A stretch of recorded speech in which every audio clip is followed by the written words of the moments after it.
Hey folks, welcome to this week's favorite collection here at the CIOPCC. I'm going to talk about a truly vintage collection this week. When I say vintage, I mean vintage. So when I started collecting about 30 to 33 years ago, early 90s, this line would have been 20 to 25 years old at that point. Sort of like if you were collecting a line from around 2000 today. Wow, that's kind of scary.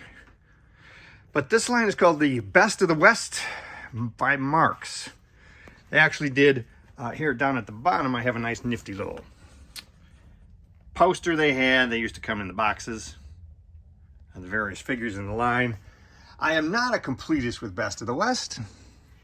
Congratulations to anyone who is. It's a fantastic series. But I do have quite a few of them, and it is one of my favorite collections. It starts out here with Daniel Boone. On my shelf, he's one of the earliest figures, and you notice he doesn't have articulated knees. They changed that up pretty quickly, as you can see with Eric the Viking there in the middle, as well as Sir Stuart the Silver Knight, Sir Gordon the Gold Knight. Now, those five, the two horses and the two knights and Eric, those are actually my toys when I was a kid. They've survived all this time. My parents kept them, and they meant a lot to me as a kid. They're in great shape. I have almost all the accessories for all of them. The tabs tended to wear out on the armor and on for both the horses and the guys, because you would take it on and off and on and off and on and off. But mine survived quite nicely. There's Odin, Eric's buddy. And they also did some animals. So here we have a couple of pooches to go with the figures. Remember, these are all 6 scale. These are 12 inches tall.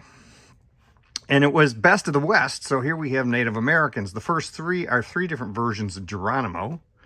The one on the right is the way he would normally come. The other 2 were variations that you would either get in the Johnny West Adventures line out of Canada, or you would get color variations here in the States, depending on how late into the 70s you got.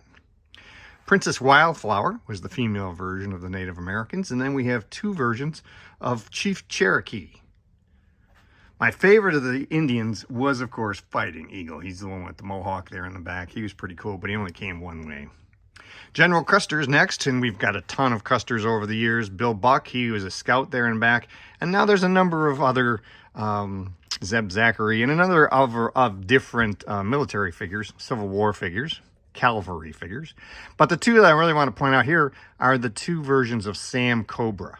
One of these, again, was mine as a kid. And one of them is the quick draw version. Sam Cobra is one of the coolest figures ever. Let's see if we can zoom in here on his sleeve. See that little tiny hole right there in his sleeve? See that? A knife went in there. He also would have a belt buckle that held a derringer. He was a gambling con man, and he was dangerous. Now, the children of Johnny, that's Johnny West in the green body. I have a few of the other different bodies. They had 4 kids. Johnny and Jane had Josie and Janice and Jamie and Jay. They like J names. These 4 here are alternate color variations. We'll show you the normal colors here in a minute. In back, there's a couple of versions of Sheriff Garrett. There's a Sheriff Good who came in a white body that I'd like to pick up. Like I said, I'm not a completist, but I like to have some of all the major characters. Oh, there's a buffalo. And they did horses that are both larger and then ponies for the kids. And these colors here that you're noticing, the brown and the sort of aquamarine, blue-green, those color variations, those are the ones that they would normally come in. One of the Johnnies here, I believe the blue one in back is the one that's the quick draw as well.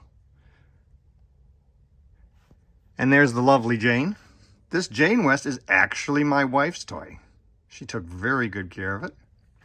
And there's a Jane in back who comes in the salmon body. And the other Jane in back is the, how shall we say, slightly less attractive version. When she was first produced, the head sculpt was not nearly as pretty as the one they finalized on. Now, they didn't just do Western figures. As you already saw, they did Vikings and Knights. But they also wanted to get into the spy game. And this is Mike Hazard. Now, Mike Hazard, the one against the wall, is just the regular version of Mike Hazard, so you can see what he looks like. The one in front, he's wearing one of his many disguises. He came with a ton of accessories. And, of course, with Man from U.N.C.L.E. on television, they wanted to try to cash in on the spy craze. They also didn't want G.I. Joe to be the only ones getting the military money. And so they did their version, Stony Smith. He came in two versions, if you'll notice. One in front there has articulated knees. The one in back does not. He also came with clothing sets. So if you thought that G.I. Joe's was the only ones that had clothing sets, obviously both these and Captain Action did as well. So that's about it. I do have a couple of horses down below, as well as a trailer that was Johnny West. But that's about it. As my Best of the West collection.